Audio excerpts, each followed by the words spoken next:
Today on Sugar Spun Run, I am sharing my favorite banana cake recipe. Hey Sugar Spun Bakers, Sam here, and today I am so excited to be sharing another carefully tested, well-researched, and perfected recipe. This is actually an old recipe from the blog. It has so many 5-star reviews, and I am just now getting around to making a video for it, but I know you're going to love it. Now to get started, go ahead and preheat that oven to 350 degrees Fahrenheit. Obviously, the first ingredient that you need is bananas. You need about 4 large bananas. You want them to be nice and ripe. If you want to go by cup measurements instead, that's 2 cups of bananas. I'm just going to add these to a large bowl. I guess this is a medium bowl. And I'm just going to mash these until they are nice and mashed. You could use a fork. I am using a potato masher. All right, set that aside for now. And in a large bowl, we are going to combine 3/4 cup of softened unsalted butter with 1 cup of firmly packed light brown sugar and a 1/2 cup of granulated sugar. Now grab yourself an electric mixer and use that to cream together the butter and sugar until it's really well combined. All right, this is perfect. So now we are going to add 3/4 cup of, I'm using canola oil, but vegetable oil would also be fine. And we'll add our bananas in here as well. Stir everything together until it's well combined. Next, we are going to add 2 large eggs and 1/4 cup of buttermilk. This is going to be a super moist cake. The buttermilk helps add to that moisture and it gives it a really nice flavor. And we'll add 1 tablespoon of vanilla extract and just stir everything together until it's really well combined.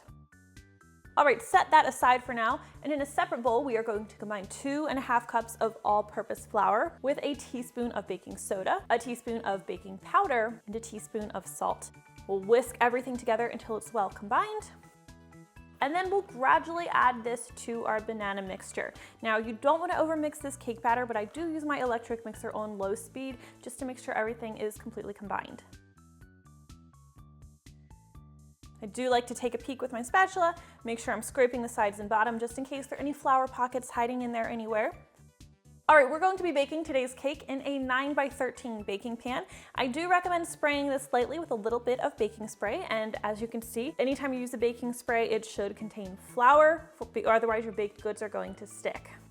I'm just going to be icing and serving this cake right in the pan, so it's not as big of a deal if things stick a little bit, but just in case you want to invert chores, I definitely recommend spraying the pan. Now pour your batter evenly into that prepared pan. Just spread it nice and even. And bake this for about 45 to 55 minutes or until a toothpick inserted in the center comes out clean or with a few moist crumbs. This cake needs to cool completely before we can add the icing, or of course it would be a runny mess, but we can go ahead and prepare that icing now. I am doing a super silky cream cheese frosting. I think you're going to love it. To make this, we're going to combine 1 8-ounce package of full-fat cream cheese with 1/2 cup or 1 stick of softened unsalted butter. That cream cheese should be softened too, in case you couldn't tell. We'll add 1 teaspoon of vanilla extract and a 1/2 teaspoon of salt. Once again, you'll want to grab your electric mixer and cream everything together until this is nice and smooth. All right, I have 2.5 cups of powdered sugar here, and I'm just going to gradually add this to my cream cheese mixture with my mixer on low speed.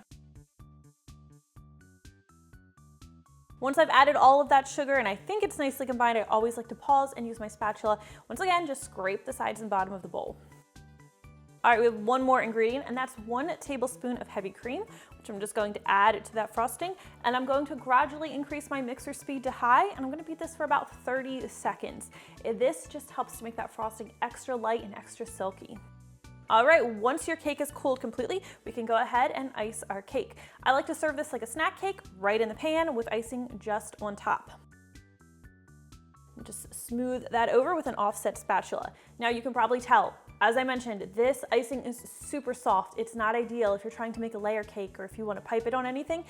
But it's perfect for just smoothing over a cake like this. All right, let's go ahead and dig in.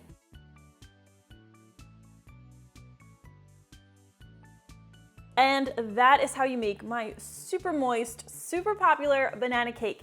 If you guys try this one, please let me know what you think. I always love hearing from you. Thank you so much for watching, and I'll see you next time.